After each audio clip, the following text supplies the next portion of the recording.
Lava launch করেছে তাদের নতুন ফোন, যার নাম তারা দিয়েছে লাভা ব্লেজ 2, যার দাম মাত্র 10,000 টাকা। এবং এই 10,000 টাকার ফোনে তারা ডায়মেনসিটি 6020 মতো একটা ভালো মানের প্রসেসর প্রোভাইড করছে, এবং যেটাকে তারা বলছে লর্ড অফ 5G, মানে 5Gর ভগবান, কিং, যে যেটাই বলতে পারো, মানে রাজা টাজা যে যেটাই বলবে। এবং আমরা দেখব মাত্র 10,000 টাকার এই ফোনে আমাদের গেমিং এক্সপিরিয়েন্স কেমন হতে চলেছে। এক্সপিরিয়েন্স তো দূরে থাক, আদৌ কি গেম খেলা যায় কিনা সেটাও আমরা দেখব। তো চলো শুরু করা যাক আজকের ভিডিওটি।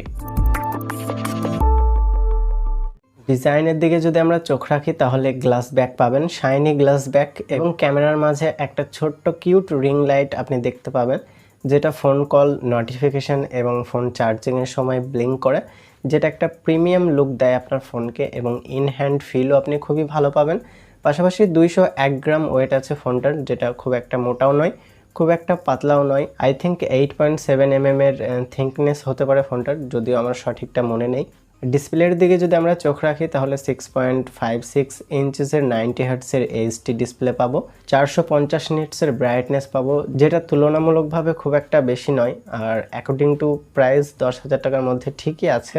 মিডিয়াটেক ডায়মেনসিটির 6020 মতো একটা ভালো মানের প্রসেসর আমরা এটার মধ্যে দেখতে পাবো, যেটা 7nm এর প্রসেসর, LPDDR4X র্যাম টাইপ এবং UFS 2.2 স্টোরেজ, 5000 mAh এর ব্যাটারির সাথে 18 ওয়াটের চার্জার, যেটা আপনার ফোনকে চার্জ করতে তো একটু সময় লাগবে, বাট 1 থেকে 1.5 দিন মোটামুটি ভালোই ব্যাটারি ব্যাকআপ আপনি পাবেন।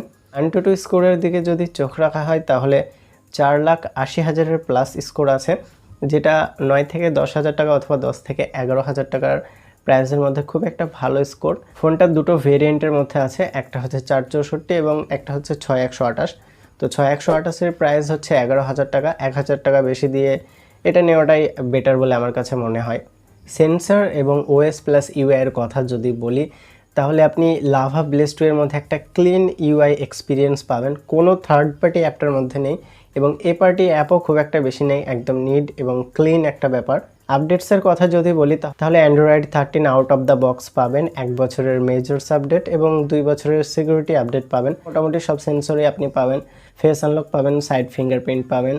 কানেক্টিভিটির দিকে চোখ রাখলে 5G আছে, 8+ ব্র্যান্ড সাপোর্ট করে, মোটামুটি ইন্ডিয়াতে যতগুলি ব্র্যান্ড আছে সবগুলি সাপোর্ট করে, সুতরাং আপনার কোনো টেনশন অথবা চাপ নেওয়ার দরকার নেই। ডুয়েল ব্র্যান্ড ওয়াইফাই আছে, ব্লুটুথ 5 আছে, আর এই সাইড ফিঙ্গারপ্রিন্টটা মাল্টিফাংশনাল, এটা আপনি প্রচুরভাবে ইউজ করতে পারেন, আপনার কল রিসিভ করতে পারেন, এটা দিয়ে ফটো ক্লিক করতে পারেন, আরও অনেক কিছু। একটা প্রিমিয়াম ফিচার্সও আছে, ফোনটা আপনি ফ্লিপ করলে এটা সাইলেন্ট হয়ে যাবে, তো এই ফিচার্সটা আমার কাছে বেশ ভালো লাগলো।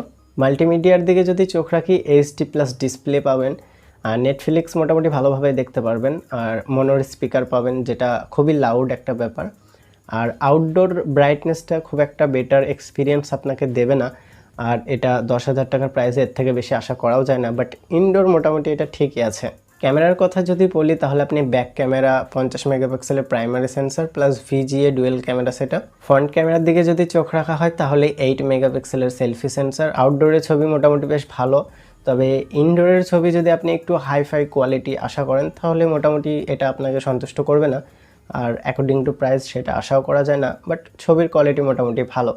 হ্যাঁ, এবার হচ্ছে গেমিংয়ের ব্যাপার। তো লো টু মিডিয়াম সেটিংয়ে আপনি BGMI মোটামুটি ভালোভাবে খেলতে পারবেন। এটা আপনাকে পুরোপুরি স্যাটিসফাই না করলেও একটা সন্তুষ্ট তো আপনাকে দেবেই, আর ওই যে অ্যাকর্ডিং টু প্রাইস এর থেকে বেশি আশা করাও যায় না, মোটামুটি এটা আপনাকে একটা মিডিয়াম রেঞ্জ একটা ভালো এক্সপিরিয়েন্স দিতে চলেছে।